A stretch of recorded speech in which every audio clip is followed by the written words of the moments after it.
Hi folks, welcome to Little Farm Big Dreams. I'm Denise. It's been a busy week here on the homestead. A little bit of everything happening indoors and out. Thought I'd start by finishing up something that feels pretty special. Canning up the rest of my first batch of my first homegrown, homemade tomato sauce. This week started off looking like this. Then it turned to this. Well, let's go back to the beginning of the week where we knew the temperatures were going to be dropping by Halloween. So Darren headed outside and put caulking around our very old 130-year-old original windows just to try to reduce the drafts this winter.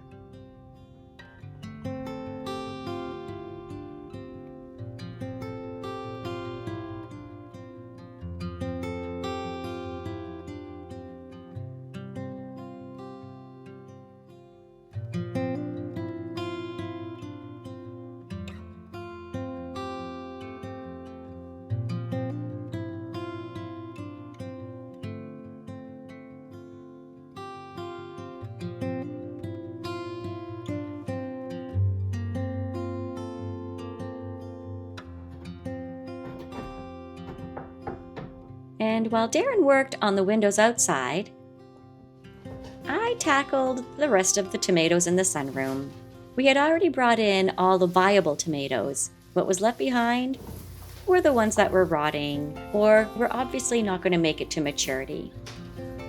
I did save a few cherry tomatoes for the chickens, though.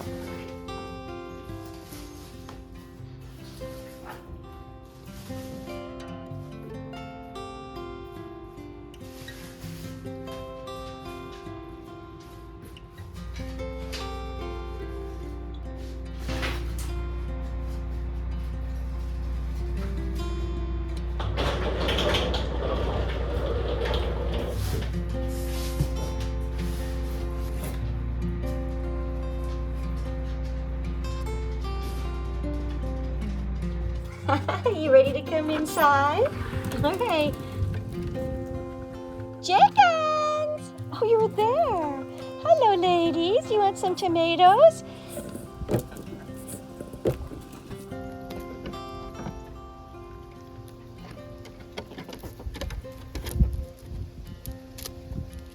As empty nesters, we're having trouble adjusting to portions when we prepare meals. Let's just say we have a lot more leftovers than we've usually had. But leftovers also mean we don't have to cook lunch or dinner. So I thought I'd preserve some meals in our cubes. I lined them with cling wrap because this was butter chicken and I was afraid that they would stain the cubes.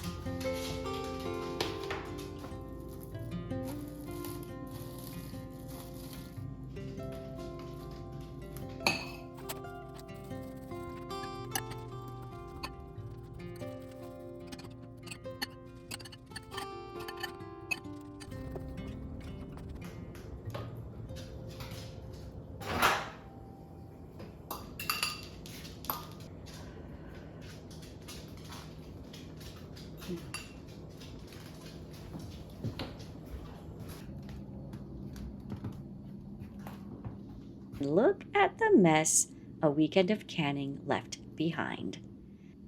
Oh boy. Well, this is real life, folks, so it was time to tackle this beast.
It was getting way too cold for anything to survive in the garden, so I ran out for my final harvest. At night. Again. Apparently this is something I like to do? I can't explain it. Oh my gosh, this is a green onion that didn't come up. I got parsley, onions. Oh, a cucumber. I even found a couple of cucumbers.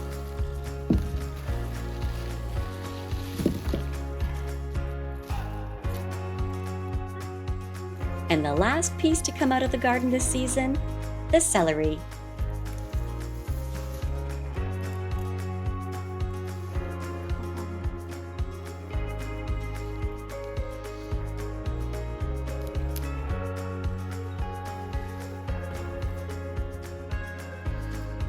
And look at the lovely shoes I'm wearing. Yeah, I slipped on Darren's shoes because they were close to the back door. I'm wearing your shoes. Feet look ridiculous. It's like wearing clown shoes. You might need bigger socks. Trying to not let them fall off my feet. Yeah. No, they fit. Yep.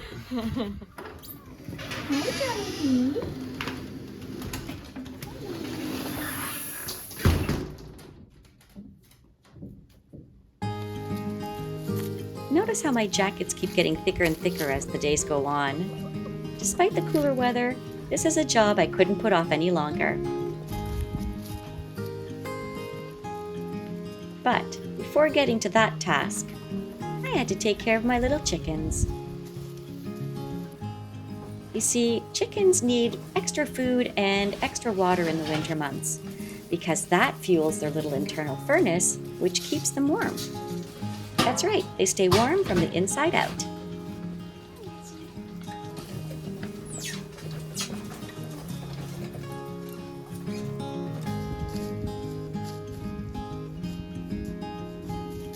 Darren and I had recently cleaned out the chicken coop and hadn't dumped out the last load. Headed to the potato patch, where I first contemplated all of my life choices. But the sun was shining, so I got to work. This potato garden was an afterthought, and you can kind of tell by the state of it. It produced generously for us despite being completely neglected, but it was time to transform it into a new garden.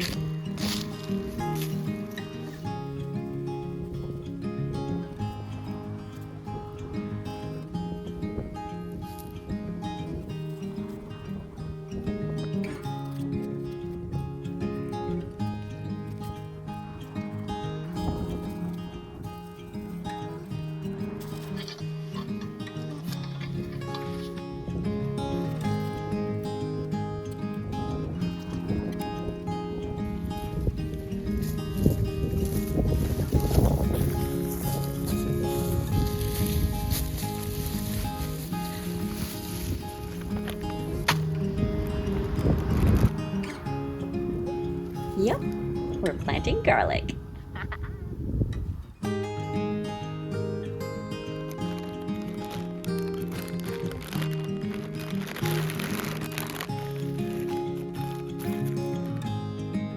I bought these landscape fabric staples online to help me hold the landscape fabric down throughout the winter season and all of next summer. They seem to work really well. We had some pretty windy weather after this, and landscape fabric hasn't moved.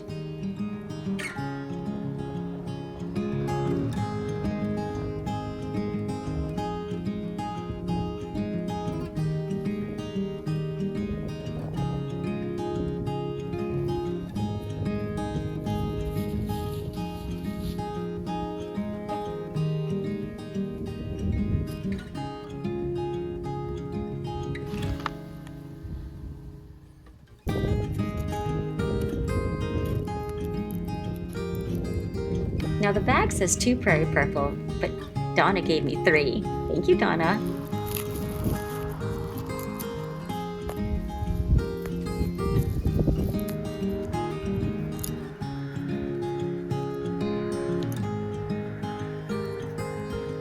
planted the garlic, root side down and pointy side up, and pushed it in till the pointy side was just below the surface of the soil.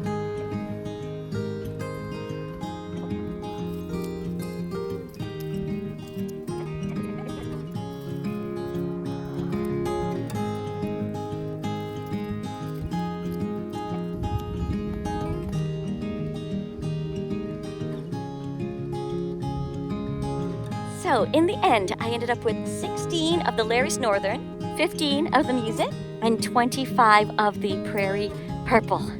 We'll see how they grow. Good night, little garlics. See you in the spring. I covered the rest of the garden with some landscape fabric just to keep the topsoil in there and to avoid weeds in the spring. Now I can get straight to planting next season. The sun might have been up when I started, but now the moon was up, and it was time to call it a day.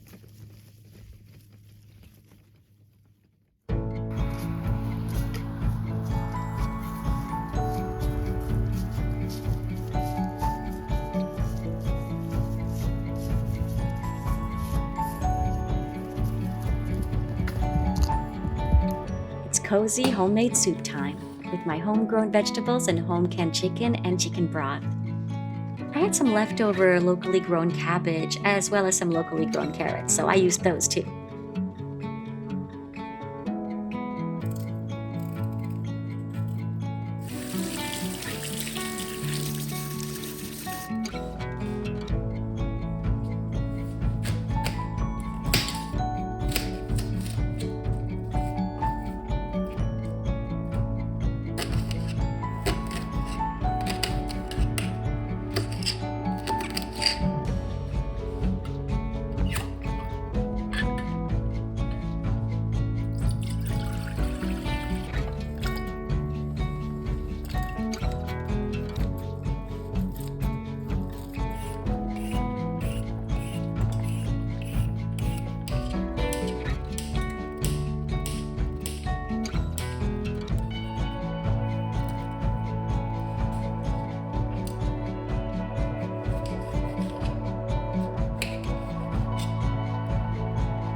The next day I tackled the main garden. It was time to put it to bed.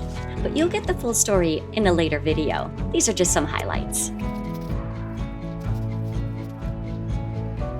And then we went from this to this. Oh, bless you, we're allergic to bad weather. What is happening? October 31st and it's snowing? I'm not ready for this! Despite the snowy weather, it was time to set the jack-o'-lanterns out. Abby and her friend carved them this year. They did a great job.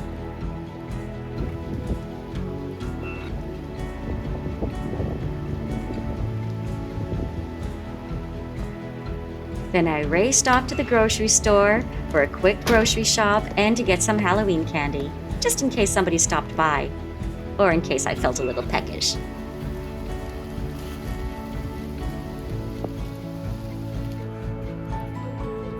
All of the groceries that I buy are gluten-free.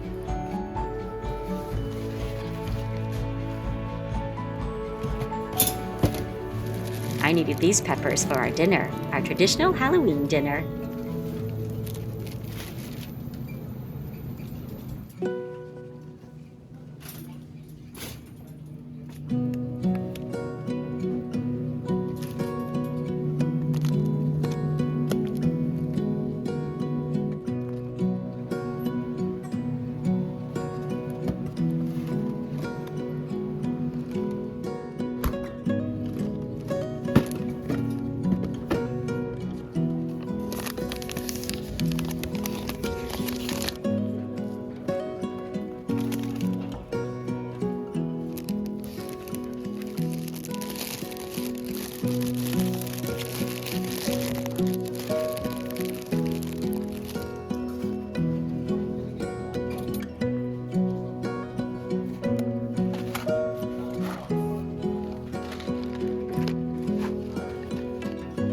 picked up some pumpkin because I promised you guys in a past video that I would show you how I make my pumpkin cake. So that will be coming soon.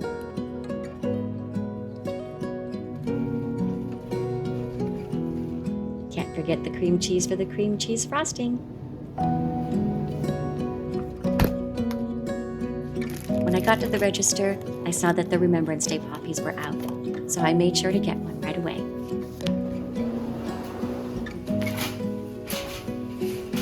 Look at that snow. I had to wait for the windows to defrost so I could go home.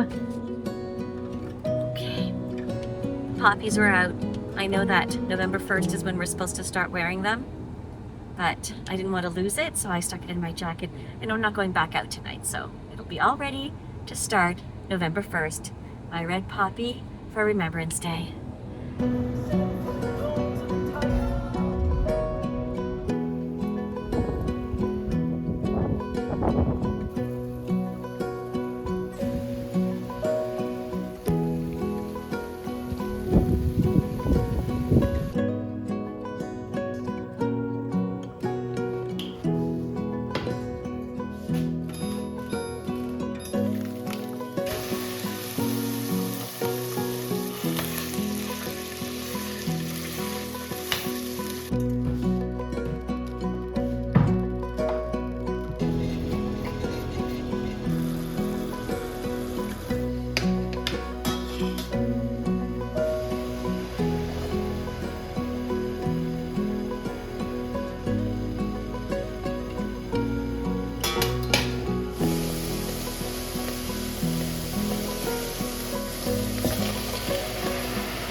Now it's time for our traditional Halloween dinner. And even though the kids are away, it's nice to keep the traditions alive.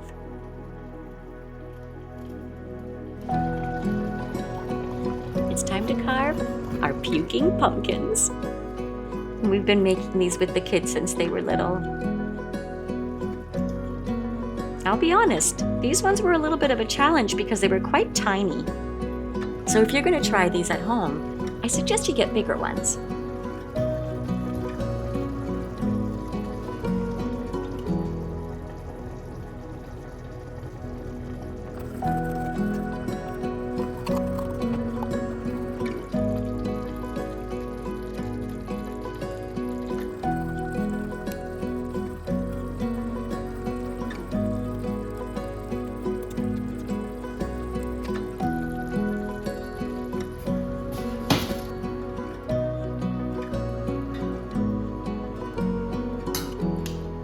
Your spaghetti, pull some out of their mouths.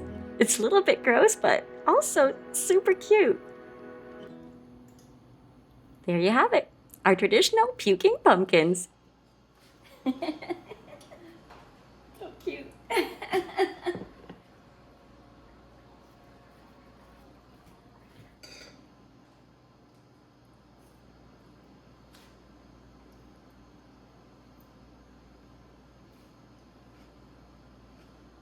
Mm-hmm.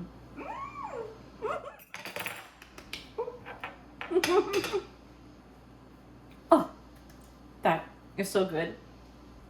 And the fact that it was made with my first batch of homemade, homegrown, preserved tomato sauce is the icing on the cake, or is the sauce on the spaghetti.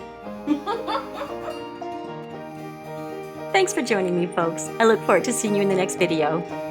Bye for now.